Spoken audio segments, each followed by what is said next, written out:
खुलुमबाय दिनै 22 फेब्रुवारि 2024 बिस्तिबार क'क्राझार डिस्ट्रिक्टनि गसाइगाव महकुमानि सिङाव थानाय पाहारपुर गामियाव गिथाव बाथावै दायना बुथारनाय जाथाया सोराङाव फैदों। दायनाखौ थबस्र' हास'दों। सासे बैसो जानाय आइजोखौ दायना सन्देह खालामनानै लकेलनि मानसिफोरा बुथारदों। बुथारजानाय आइजोनि मुङा जाबाय माइन' हास्ता, 54 बोसोर बैसोनि। माइन' हास्ताखौ गोदोनिफ्रायनो दायना सन्देह खालामनानै गोदोना हासनानै बुथारदों। दा बे जाथायनि सायाव नायबिजिरनाया सोलिगासिनो दङ। आंनि मुंनि फारिलाइखौ फोसावदोंब्लाबो आङो बिजाथि जानो हानाय नङा। आंखौ मदद होग्राफोरनिसिम आंनि निमाहा बियो होननानै प्रमिला रानी ब्रह्मआ बुंदों। मैया रन्जन दैमारी बिथांनि जोनोम सान। मैया बिथांनि 64थि जोनोम सानाव गुवाहाटी नोगोरमायाव थानाय एक्स एनडिएफबि लोगोसे बिथांनि बिनानाव अनजालि दैमारी बिथांमोना काइलिपारायाव थानाय रन्जन दैमारीखौ दोननाय जायगायाव थांनानै बार्थडेखौ सेलेब्रेट खालामदों। लोगोसे आसामनि गुबुन गुबुन जिल्लाफोराव बिथांनि बार्थडेखौ गाजा गोमजायै फालिनायखौ नुनो मोननाय जादों। अदालगुरियाव रन्जन दैमारीनि 64थि जोनोम सान फालिदों। गोबां रायजोफोरा जोंनियाव सोङो रन्जन दैमारीखौ जोंजों लोगोसे माब्ला नुगोन होननानै, माब्ला उदां जागोन होननानै, आरो गोबां राजखान्थिगिरिफोरखौ दिनै बर' रायजोफोरा सोंखारियो होननानै डि बान्स' बिथाङा बुंदों। गिबियावनो 64थि डिआर नाब्ला सारनि जोनोम साननि मुङै बयनिसिमबो आंनि गोसो गोरबोनिफ्राय गोजोन गाहाम हामलायनायखौ बावहरनाय थाबाय आरो लोगोसेनो डिआर नाब्ला सारनि गोगो देहा आरो बिथाङा जि जेंनायाव दङ बिनिफ्राय थाबैनो उदां जानांगौनि थाखाय आनान गसाइनि गुरियाव आर'ज गाबनाय थाबाय। जों नुबाय दिनै बिथाङा गोदो जोनोम सान फालिखोमाबो खिन्थु जेलनि सिङावसो दङ। रायजो राजाफोरखौ दिनै खावलायनो गोनां गैया। जों फिल्डआव हाबनानै जों बुजि मोन्दों। जों जेब्ला बर' गामि भिजिट खालामो, जों बहाबा थाङो, अब्ला गोबां जोंनि रायजो राजाफोरा सोङो रन्जन दैमारीखौ जोङो माला जोंजों लोगोसे मोनगोन, माला उदां जागोन रन्जन दैमारीया, बेबायदि गोबां बाथ्राफोरखौ बुङो आरो गोबां राजखान्थिगिरिफोरखौ दिनै जोंनि बर' रायजो राजाफोरा सोंखारियो। बेसोरबायदि दैदेनगिरिनि थाखायनो दिनै जोंनि दैदेनगिरिया जारिमिनाव गैफेरि, बुहुमनि जारिमिनाव गैफेरि जारिमिना जोंनि गेजेराव जाफुंदों आरो जोंनि दैदेनगिरिया अयनाय भाबै दिनै जोबथेसालियाव जोबजानानै दोननो गोनां जादों होननानै जोंनि बर' रायजो राजाफोरा जोंनि गेजेराव बुंथियो। बेवहाय आं सानो जोङो रायजो राजाफोरखौ बांद्राय खावलायनांगौ गोनां गैया। दिनै खावलायनांगौ होननानै बुङोब्ला जायफोरा गोहोआव दङ, जायफोरनि आखायाव दिनै राजखान्थियारि गोहो दङ, बिथांमोनखौसो दिनै जों खावलायनांगोन। नोंथांमोना रन्जन दैमारी अर्थात जेसेबांखिनि एनडिएफबिफोरा दिनै जोबथेसालियाव दङ बिथांमोनखौ दिहुननायनि मुङाव राजखान्थि दा गेले, गुबुनाव नोंथांमोना राजखान्थि गेले।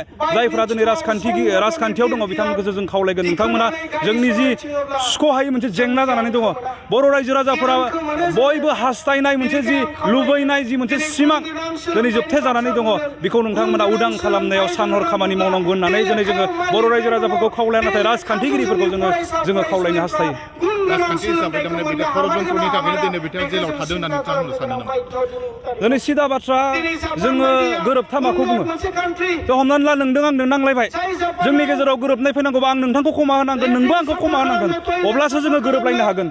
थ' बेबायदिनो दिनै जोंनि गेजेराव 2020 मायथाइनि 27 जानुवारियावनो गोरोबथाया जालांबाय।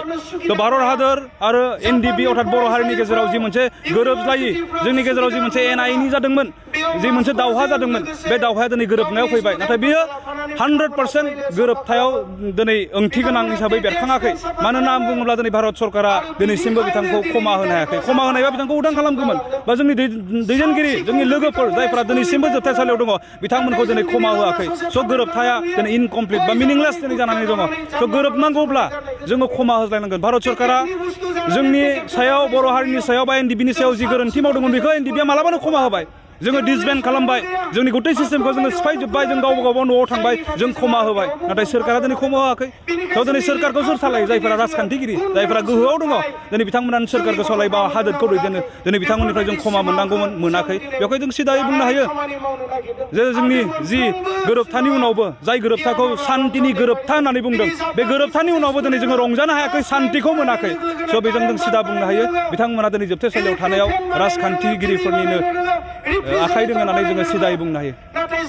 बिथांमोना एक्स एनडिएफबि फराम हिसाबै दिनै जिहेतु केसनि बेलायाव माबायदि आवगायदों? जोंनिफ्राय जोङो सानहर नाजादों 2019 मायथाइयावनो रन्जन सारखौ फार्स्ट ट्रेकआव लाबोनानै कनभिक्ट खालामदों बे समाव जोंहा आफाद दंमोन लवार कर्टआ कनभिक्ट खालामनाय लोगो लोगोनो जोङो हाइ कर्टआव बिनि केसखौ जुजिनो थाखाय जों सान हर जों खामानि मावदों एनडिबिआ बे समाव सिस्टेमाव दङमोन संगठन हिसाबै दङमोन जों संगठन भाबे जोङो एडभकेट हमनानै एडभकेटनि फिफोरखौ जों होनानै जोङो केसखौ खारथाय होदोंमोन खाफाल गाज्रि गोदाव सोरावै हाखु दाखुयै 2020 मायथाइनि 27 जानुवारियाव गोरोबथाया जानानै होबाय आफादखौ सिफायनो गोनां जाबाय नाथाय जोङो रन्जन दैमारिजों दैदेनजानाय ग्रुप हिसाबै जों उदालगुरि जिल्लाया जोङो वेलफेयार ससाइटि जों दानानै लादों आरो बे ससाइटिनि गेजेरजों जोङो हाइ कर्टनि एडभकेटनि फि जिखिनि रांखावरि नांगौ जायो जों गासैखौबो बर' गामि गामि लाइजामनि गेजेरजों अनसुंथाइ बिनानै जोङो गुवाहाटि हाइ कर्टखौ जों सलायहोदों स' बेबायदियै जोङो बिनि केसखौ जोङो हाइ कर्टखौ जों नाजादोंमोन नाथाय दुखु गोनां बाथ्रा पलिटिकेल बेकिं मोनैनि थाखाय बिथाङा आखौबार माने जोबथेसालियाव थाफाफिननो गोनां जादों जोंनिफ्राय नाजानाय आरो जुजिनाया दिनै खम जायाखै जोङो आरो सुप्रिम कर्टआव जोङो नाजागासिनो दङ फोथायनाय दङ जोंहा दिनै जाय राजखान्थिगिरिफोरा बिथांखौ जोबनानै माने लाखिनानै दोनदों गोसो खालामबा पावाराव जायफोरा दङ बिथांमोना सानसेयावनो बरननो हायो बे बाथ्राखौ दोनखोमा जाया बयबो मोनथियो बेवहाय बिथांमोननिबो अननाय आरो उदां खालामनो थाखाय हसा हसिनो खामानि मावनायखौ जोङो मोनगोन होननानै जोङो फोथायनानै दङ आरो बारग' एनडिबिआ गोसो होनानै बिथांखौ उदां खालामनो मोनसेबो खामानि गालाङाजासे जों खामानि मावगासिनो दङ नोंथांमोन दिननि खौरांफोरा बेखिनिल'मोन बेखिनिसिम नायनायनि थाखाय नोंथांमोननिसिम रोजा रोजा साबायखर गोजोन्थों एसेनोसै जय बर' हारिनि